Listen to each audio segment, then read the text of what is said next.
반갑습니다. 대기업에서 2차 전지와 자동차를 맡고 있는 멘토 윤수명입니다. 이번에 할 회사는 2차 전지와 자동차 쪽은 아니고요. UIL이라고 이제 휴대폰에 들어가는 부품을 만드는 회사입니다. 24년도 스마트폰 출하량이 이제 증대가 될 것으로 추정을 하고 있는데 기업 개요 제품 그리고 정보 말씀드리는 시간 갖도록 하겠습니다. UIL 같은 경우에는 방수 실리콘 부품도 만들고 그리고 휴대폰의 옆구리에 들어가는 그 사이드 키 쪽도 만들고요. 일반 실리콘 부품도 만들고 원재료인 실리콘을 전문적으로 해서 전자회사에 납품을 하는 회사다 이렇게 보면 되거든요. 우선은 방수 실리콘 부품부터 말씀을 드리기 전에 우선 사이드 키부터 말씀드릴게요. 우리가 보통 휴대폰을 쓰면 유튜브 같은 거 볼 때 오른쪽에 삼성폰 같은 경우에는 오른쪽에 그 음성을 올리고 내리는 버튼이 있잖아요. 그리고 이제 전원을 껐다 키는 버튼도 있고요. 그러한 부분들을 만드는 회사입니다. 지금 휴대폰 보고 계시는 분 있으면 옆에 있는 버튼 이게 UIL 제품일 확률이 높습니다.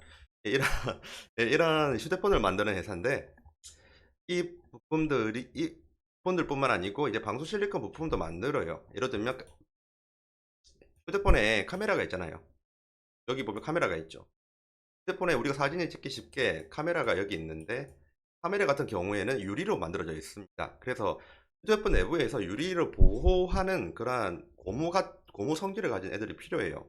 그거를 정확하게 전문용어로 오링이라고 하는데 오링 혹은 고무팩을 만듭니다. 실리콘으로 만들거든요. 이 실리콘이 왜 다른 제품 놔두고 실리콘을 쓰냐고 하면 원래 실리콘이 비싼데도 불구하고 좋은 특징들이 많아서 그래요. 첫 번째가 내열성이 좋다. 실리콘 같은 경우에는 보통 350도에서 700도 정도까지 이제 열을 견딜 수 있는 그러한 내열성이 있죠. 그리고 그 외에도 이제 미끄럼 방지 쪽에서 실리콘이 정말 좋은 우수한 특성이 있거든요. 그리고 이제 착이 잘 됩니다. 전문용어로 본딩이라고 하는데 본딩이 잘 됩니다. 다른 고무에 비해서. PPV 아니면 HDPE, HDPP 이런 복합 소재 같은 경우에는 좀 본딩이 잘 안 됩니다. 정말로 특수한 접착제를 써야 되거든요. 하지만 실리콘 같은 경우에는 부착이 잘 돼가지고 그러한 접착제를 고르는데 머리 싸맬 필요도 없이 손질적으로 좋아요. 그래서 웬만한 휴대폰에 들어가는 보호용 고무 같은 경우에는 실리콘을 많이 씁니다. 요약하자면 실리콘 부품도 만드는데 이제 휴대폰 안에 들어가는 실리콘 원재료의 부품을 만든다. 이렇게 보면 되고요. 이쪽 부분에서 관심이 많은 분들을 위해서 조금만 더 설명을 드리도록 할게요. 여기 스마트폰 내장에 들어가는 부품과 외장에 들어가는 부품으로 나눌 수 있다고 하면서 방금 제가 설명드렸단 말이고요. 그 외에도 실리콘 사출 성형 및 복잡한 형상 제작 가능하며 TPU 그리고 TPU 사출 소재를 활용한다. 이건 외장재로 간다고 하죠. TPU 그리고 TPE가 있어요. TPU 같은 경우에는 우레탄이고요. 우레탄인데 압출과 사출이 가능한 료입니다. 그리고 TPE는 여기 에틸렌의 줄임말이거든요. 에틸렌이고 사출이나 압출이 가능한 에틸렌계입니다. 이거 둘 다 친환경 소재거든요. 그 친환경 소재를 지금 쓰고 있다. 여기까지만 알면 될 것 같아요. 그러면 UIL이 제품이 뭐뭐 있는지 한 번더가 아니라 좀 더 구체적으로 보도록 하겠습니다.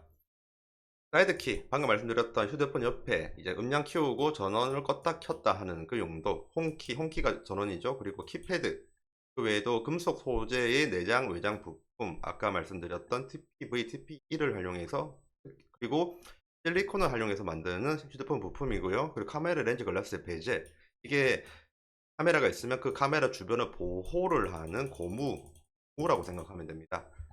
그 외에도 방수 실리콘 부품, 스마트폰 내부에 다양한 실리콘 부품이라고 되어 있죠. 실리콘에 또 하나의 장점이 있습니다. 바로 방수가 잘 된다는 부분이 있거든요. 완전 핸드폰이나 딱인 하늘의 소재죠. 이러한 소재를 가지고 이제 다양한 제품을 만든다. 특히 전자제품 쪽이다. 이렇게 이해를 하면 됩니다. 공정 소개해 드릴게요. 공정은 제품 개발부터 사출 금형, 사출 금형, 사출 공정, 알루미늄 타발, 그리고 제품 검사까지. 일반적인 회사는 여기서 끊습니다. 왜냐하면 여기는 금융 전문 회사가 되게 많아요. 우리나라도 그렇고 금융 만드는 회사 별도, 그리고 사출하는 회사, 압출하는 회사 별도, 보통 이런 식으로 이루어지거든요. 근데 UIL 같은 경우에는 이 사출 금융부터 제품 검사에서 출하하는 것까지 원스톱으로 다 하고 있습니다. 기술력이 하는 말이고요. 그리고 이렇게 원스톱으로 하면 원가 절감이 큽니다. 왜냐하면 외주 주고 오면 그만큼 수수료를 내야 되잖아요. 그런 부분에서 강점이 있다, 이렇게 보면 되고요. 하나씩 볼 건데, 거기서 중요한 부분은 좀 구체적으로 볼게요. 제품 개발을 합니다. 삼성전자에서 우리 이렇게 제품 출할 건데 이 형태로 만들어줘 하면 내부에서 이제 실험하든 아니면 의논을 하든 만들겠죠. 금형 설계까지 한 다음에 금형을 만듭니다. 그래가지고 사출 공정을 투입하죠. 그래가지고 알루미늄을 이제 도포를 하든지 아니면 입히든지 해서 이제 정기적 전도성을 이제 낮춰 올려준다. 예, 이렇게 보면 되고요. 그리고 타발을 일정 형태로 자른다, 이런 의미거든요. 보통 고객들이 원하는 크기가 있어요. 근데 그 크기를 일일이 하면 공정이 못 따라가요. 그래서 계속 쭉 이어져 나오거든요. 이거를 계속 커팅하는 그런 공정입니다. 그래가지고 제품 검사를 한 다음에 출하한다, 이렇게 보면 되고요. 원스톱으로 다 한다, 이것만 알면 됩니다. UIL이 이번이 아닙니다. 4월 11일 날 자사주 40만 주를 처분을 했습니다. 매우 친주주 정책을 한 거죠. 하지만 그때 당시에 주가는 그렇게 많이 오르지는 않았고요. 주가는 4월 11일이 때인데, 예, 여기입니다. 확대해 볼게요. 4월 11일 날 이제 했는데, 그럼에도 불구하고 현재까지는 주가가 크게 급등한 부분은 없습니다. 하지만 주주 친화적이다, 이 부분을 알면 될 것 같고요. 제품의 가격 변동 추이랑 그리고 원자재 쪽 가격 변화 추이 한번 보고 넘어가도록 할게요. 제품 같은 경우에는 40기가 21년도고요. 그리고 41기가 22년도, 42기가, 다시 하겠습니다. 죄송합니다. 40기가 21년도, 41기가 22년도, 그리고 42기가 23년도입니다. 보면 21년도 대비로 키버튼, 금속 부품, 그리고 부자재가 좀 단가가 올랐죠. 그런데 모바일 액세서리 같은 경우에는 21년도랑 비교를 하면 가격이 똑같아요. 하지만 22년도에 비교를 하면 좀 많이 떨어졌죠. 반대로 이제 원자재 같은 부분은 실리콘 고무가 3배나 뛰었습니다. 원재료가 3배가 뛰면 매출 원가가 좀 크게 오르겠죠. 이래 되면 영업이익이 떨어지고, 하지만 판가 쪽에서 어느 정도 판가가 좀 올라간 부분이 있어서 약간의 좀 상세가 있을 것 같은데, 이 부분은 제가 마지막에 재무제표 보면서 말씀을 드릴 겁니다. 재무제표 한번 보도록 하겠습니다. 재무제표 방금 전에 매출 원가를 한번 다시 복기를 해볼까요? 매출 원가는 원재료 가격이 올랐잖아요. 실리콘이 곱하기 3배로 올라가가지고. 근데 판가 같은 경우에는, 보이죠? 다시 하겠습니다. 매출 원가는, 매출 원가로 하면 안 되겠네요. 원재료가 3배가 올랐죠. 근데 판가는 한 3, 40% 올랐습니다. 2022년 비교입니다. 그러면 이제 매출액이 거의 일정하네요. 근데 영업이익은 더 늘어났습니다. 좀 이상하죠? 매출 원가는 올라갈 수밖에 없는데 매출액은 그대로인데 영업이익이 올라갔다. 그래서 자료를 준비해 왔습니다. 휴대폰으로 안 보이실 것 같거든요. 조금만 더 확대해 볼게요. 매출액 또는 손익구조 30% 혹은 15% 이상이 있으면, 변동이 생기면 반드시 공시해야 될 의무가 있습니다. 상장회사들은요. 그래서 이제 지금 보면 법인세 비용 전 차감 이익이랑 당기순이익 그리고 영업이익이 전부 다 50%, 30%, 그리고 69% 많이 올랐죠. 그 이유가 적혀 있습니다. 매출 원가가 올랐음에도 불구하고 영업이익이 많이 나온 이유는 내부 관리 강화를 통해서 수익을 개선했다. 한마디로 내부에 이제 온갖 절감한 요소들이 원재료 말고 다른 게 많았다는 겁니다. 그 부분들을 지금 개선을 했다는 거고요. 굉장히 내부 통제를 잘한 좋은 케이스거든요. 이렇게 되면.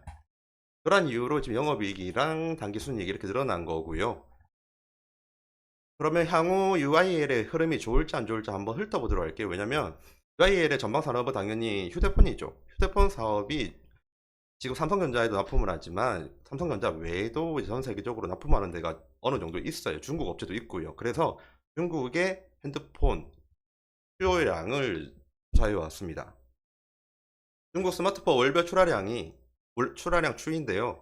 2023년도, 2022년도 같은 경우에는 좀 많이 떨어졌죠. 2021년에서부터 2022년 넘어갈 때 좀 흐름이 굉장히 가파랐지 않았습니까? 22년도에는 완전 최악이었고요. 그리고 23년도 쪽에는 약간 성장의 흐름이 보였어요. 그리고 2023년 말에 이제 좀 많이 안 좋아졌다가 2024년 1분기 1월달 들어가면서부터 지금 반등하고 있습니다. 그래서 UIL의 24년도 1분기 실적이 나쁘지 않다고 보고요. 그리고 24년도 1분기 이제 난로컬 출하량 이쪽이 이제 중국 회사를 제외한 외국계 회사의 출하량이거든요. 중국의 외국계 회사면 우리나라랑 미국이나 이런 데일 확률이 높죠. 그러한 난로카 출하량이 올라가는 추세입니다. 경제지표상 죄송합니다. 2024년도의 출하량이 이제 반등을 좀 찍을 만한 기대가 좀 보인다. 이 정도까지 말씀드리고 싶고요. 지금까지 대기업에서 2차 전지와 자동차를 맡고 있는 멘토 윤수명입니다. 감사합니다.